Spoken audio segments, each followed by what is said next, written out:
आजिकाली तो समस्ते से आइसक्रीम और कोल्ड ड्रिंक्स पछरे पागल हेले आम बेले खरा दिनर किछि अलगा थिला। सकालु सकालु पेट आ मन को शांति करिवा पाई से कंसाए दही चूड़ा किंबा मांडिया जाऊ। बापा बजार रो फेरिले साइकेल रे झुलुथिब पाचिला पणस आउ से कौन तालसज। खरा बेले समस्ते सोईगले बाहरी पड़िबा गाँ तोटाकू आउ सेठू साउंटी आनिबा पाचिला आंब।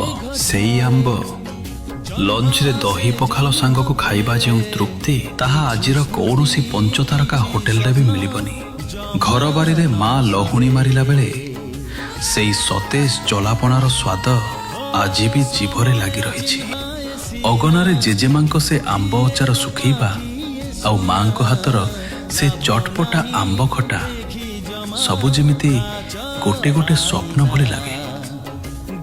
द्विप्रहरर से रसनापणा आउ संध्या हेले नईकूले खजुरी गछरू पाचिला खजुरी कोली खाई सूर्यास्त देखिबा सतरे अलगा थिला से जीवन। एते सबु खाई सारले भी दांड को मलाई बाला आसिले से अझट करी मलाई खाइबारे जो शांति थिला कौन से दिन पुणी फेरिबो। आमे कौन आउ थरे से जीवन को मन भरी बंची पारिबा। आज खोजुची बसी